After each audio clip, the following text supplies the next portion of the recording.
Hello बच्चों, कैसे हैं आप? उम्मीद करती हूँ आप बढ़िया और एकदम मज़े में होंगे, खुश होंगे और अपनी लाइफ को एंजॉय कर रहे होंगे। बिल्कुल जी, खुश रहिए, स्वस्थ रहिए, मस्त रहिए, यही जीवन जीने का सार है। देखिए, जब हम खुश होते हैं तो हम कार्य भी निपुणता से करते हैं। तो चलिए, रहते हैं खुश और बढ़ते हैं अपने अध्याय की ओर। हमारे अध्याय का नाम है बच्चों, शाप मुक्ति। तो बच्चों, गलती करने के बाद उसका पछतावा या आभास होना बहुत आवश्यक होता है, क्योंकि अपराध बोध होना ही उसमें सुधार की ओर पहला कदम होता है। प्रस्तुत कहानी में हमें अपनी गलतियों को स्वीकार करने एवं स्वयं में बदलाव लाने की सीख दी जा रही है। तो आइए कहानी को आरंभ करें। एक दिन मैं बूढ़ी दादी की आंखों का इलाज कराने दिल्ली के एक बड़े प्रसिद्ध नेत्र चिकित्सक किसे कहते हैं, आई स्पेशलिस्ट को, नेत्र चिकित्सक डॉक्टर प्रभात के पास गया। लगभग अंधी हो चुकी दादी को सहारा देते हुए जब मैं डॉक्टर प्रभात के कमरे में पहुंचा तो उन्होंने मुस्कुराते हुए दादी का स्वागत किया। आओ दादी अम्मा, कहो क्या तकलीफ है? तकलीफ यानी कि आपको क्या परेशानी है? डॉक्टर प्रभात ने पूछा। दादी ने कहा, कोई तकलीफ नहीं बेटा, बस बुढ़ापे की मारी हूँ। बुढ़ापे में नज़र कमज़ोर हो ही जाती है। पर मैं तो आँखों का डॉक्टर हूँ दादी अम्मा, बुढ़ापे का इलाज मेरे पास कहाँ? डॉक्टर प्रभात ने हंसते हुए कहा। मेरी दादी भी कम विनोदी स्वभाव की नहीं थी। विनोदी स्वभाव यानी कि हंसी मजाक स्वभाव का होना। कहने लगी, कोई बात नहीं बेटा, तुम आंखों का इलाज कर दो, बुढ़ापे का इलाज तो भगवान के पास भी नहीं है। यह सुनकर डॉक्टर प्रभात हंस पड़े और दादी से बात करते हुए उनकी आंखों की जांच करने लगे। उन्होंने विस्तार से कई उपकरणों और यंत्रों की सहायता से दादी की आंखों की जाँच की। वह बीच बीच में बातचीत और हंसी मजाक भी करते जाते थे। मैं चुपचाप बैठा डॉक्टर प्रभात को गौर से देख रहा था।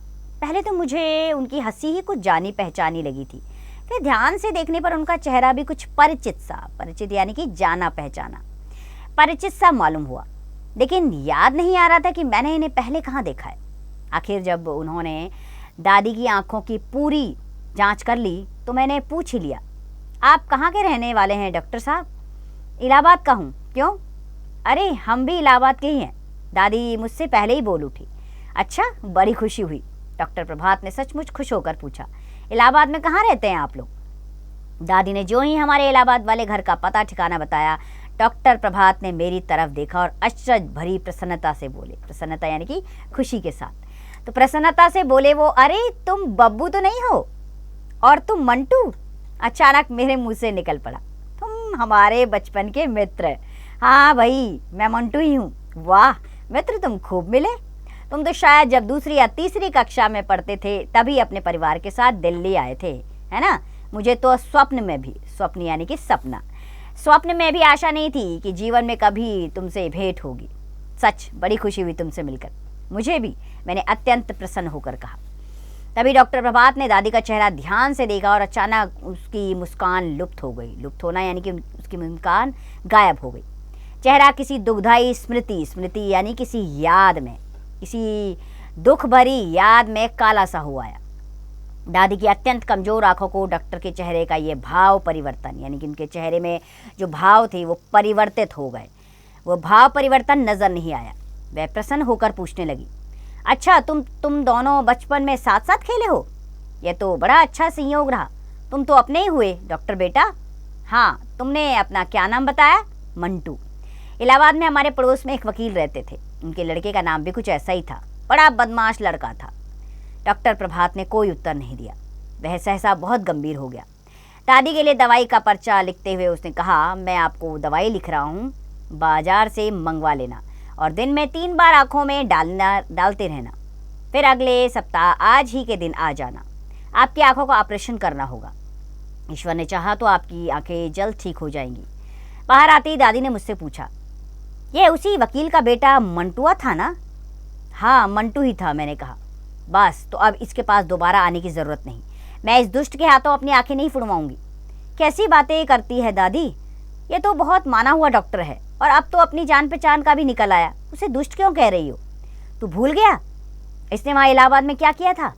क्या किया था? अरे क्या तुझे याद नहीं?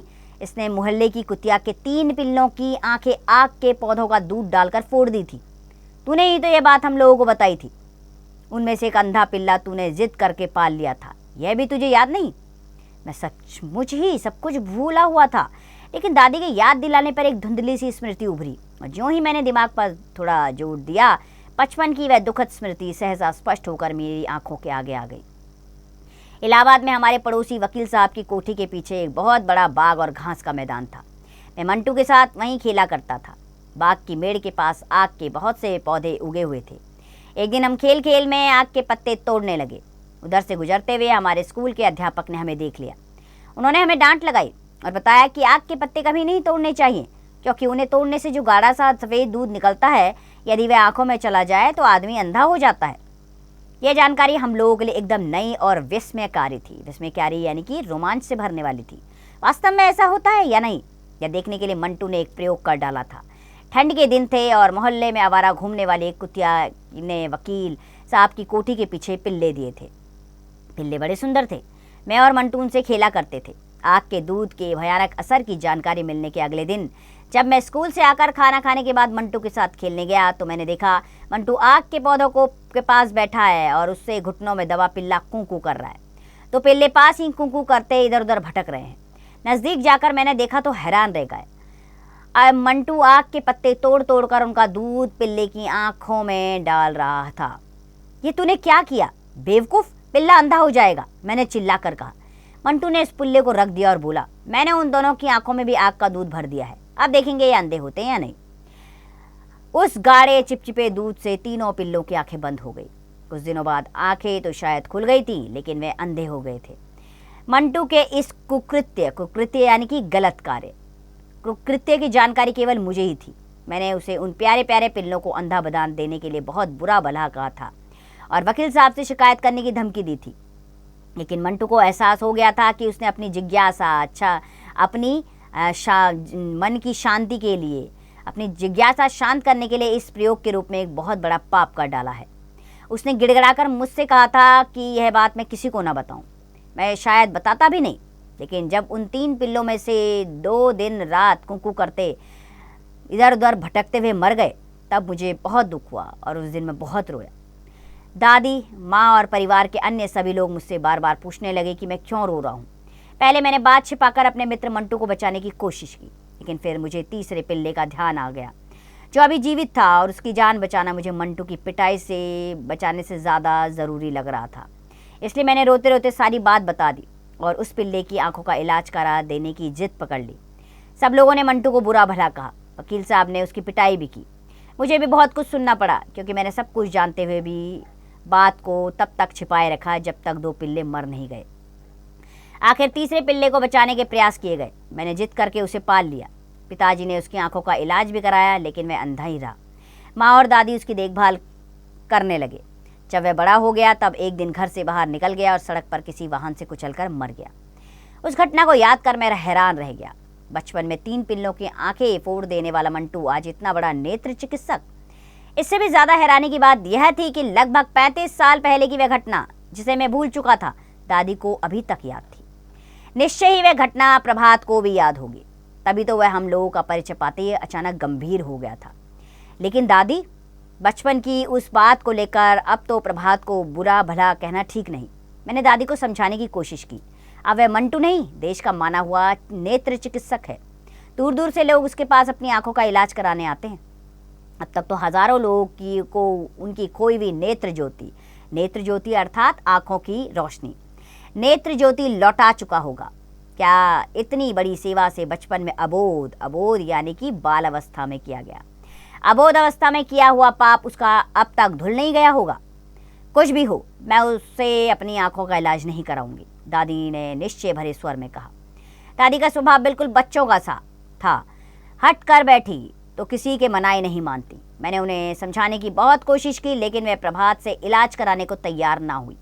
आंखों में डालने की जो दवाई प्रभात ने लिख कर दी, वह भी वह नहीं खरीदने दी। परिवार के सब लोगों ने उन्हें समझाया, लेकिन वह टस से मस नहीं हुई। टस से मस ना होना बच्चों एक मुहावरा है, अर्थात अपनी बात से ना हटना।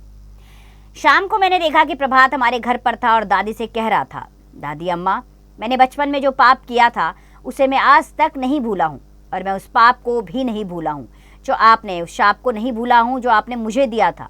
जब तक आप इलाहाबाद में रही, मुझे देखते ही कहने लगती थी, अरे कमबख्त मंटुआ, तूने मासूम पिल्लों की आंखें फोड़ी है। तेरी आंखें भी किसी दिन इसी तरह फूटेंगी। आपके इस शाप से मुझे अपने पाप का बोध हुआ और मैंने फैसला कर लिया कि मुझे जीवन में नेत्र चिकित्सक ही बनना है। मेरी आंखें तो आपके शाप के कारण कभी न कभी फूटेंगी ही, पर उससे पहले मैं बहुत सी आंखों को रोशनी दे जाऊंगा। उन बहुत सी आंखों में से 2 आंखें आपकी भी होंगी दादी अम्मा। डॉक्टर प्रभात की बातों में ना जाने कैसा जादू था कि दादी की ही नहीं, हम सबकी आंखें भी भर गई। दादी तो इतनी भाव विहील हो उठी कि उन्होंने डॉक्टर प्रभात को पास बुलाकर हृदय से लगा लिया।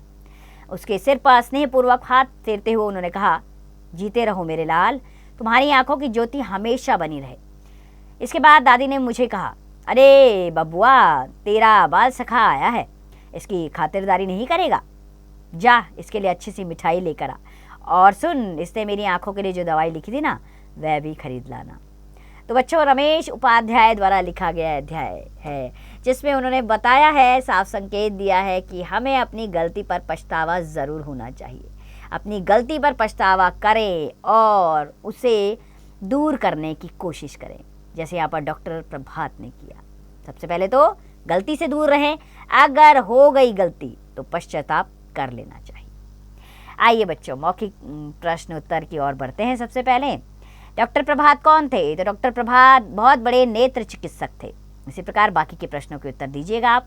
लिखित अभिव्यक्ति का पहला प्रश्न, सही उत्तर वाले गोले को रंगिए। पहला वाक्य है, लेखक की दादी कैसे स्वभाव की थी? शांत, विनोदी, क्रूर, क्रोधित। तो बी वाला सही है, विनोदी स्वभाव की थी। बाकी के सही विकल्प आप स्वयं ढूंढेंगे। खो, इसमें रिक्त स्थानों की पूर्ति करनी है। पहला वाक्य है, तभी डॉक्टर प्रभात ने दादी का चेहरा ध्यान से देखा और अचानक उसकी डैश लुप्त हो गई। अचानक उसकी जिज्ञासा लुप्त हो गई।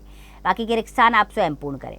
गौ, पाठ के आधार पर वाक्यों को क्रमानुसार लगाइए। अब आपने पाठ पढ़ लिया है, इसके अनुसार आप इसमें नंबरिंग करेंगे, ठीक है? तो बच्चों, घ गद्यांश पर आते हैं। इसमें गद्यांश दिया गया है जो पाठ से ही संबंधित है।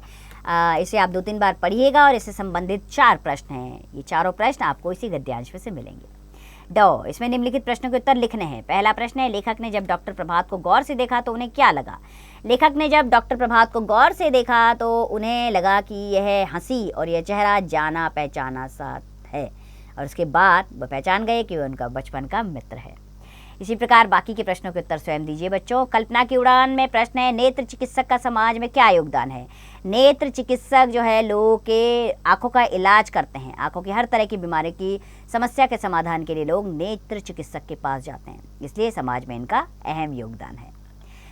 भाषा की बात, प्रश्न आ रहा है, सर्वनाम रेखांकित कीजिए और भेद लिखिए। पहला वाक्य, आप कहाँ के रहने वाले हैं? आप, इसमें आप सर्वनाम है, यानी कि पुरुषवाचक सर्वनाम। बाकी के सर्वनाम स्वयं ढूंढिए। खो, रेखांकित शब्द सर्वनाम है या विशेषण है, लिखिए। मैं इस दुष्ट के हाथों अपनी आंखें नहीं फुड़वाऊंगी। इस दुष्ट, तो फिर इस क्या है इसमें बताओ? इसमें आया है, विशेषण के लिए प्रयोग हुआ है, ठीक है? तो बाकी के सर्वनाम और विशेषण स्वयं ढूंढिए।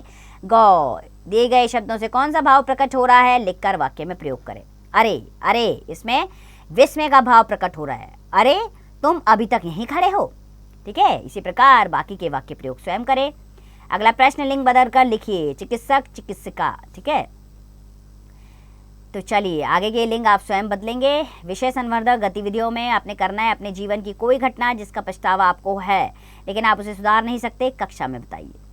दूसरा, निस्वार्थ सेवा मानव का सर्वोत्तम गुण है। विषय पर आशु संभाषण प्रतियोगिता आयोजन कीजिए। आशु संभाषण यानी कि छोटा सा भाषण अपनी कक्षा में आयोजित कीजिए।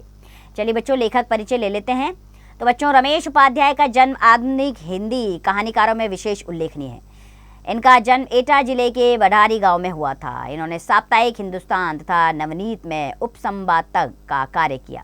इनकी प्रसिद्ध रचनाएं हैं शेष इतिहास, नदी के साथ, बदलाव से पहले ये उपन्यास है, और पेपरवेट ये नाटक आदि हैं। तो बच्चों, ये थे रमेश उपाध्याय जिनके द्वारा लिखी कहानी आपने पढ़ी, जिसमें बताया गया है अपनी गलती का पछतावा करने में कोई भी बुरी बात नहीं है। समय रहते पछतावा कीजिए और उस गलती को सुधारने का प्रयास कीजिए, जैसे कि इस कहानी में डॉक्टर प्रभात ने किया।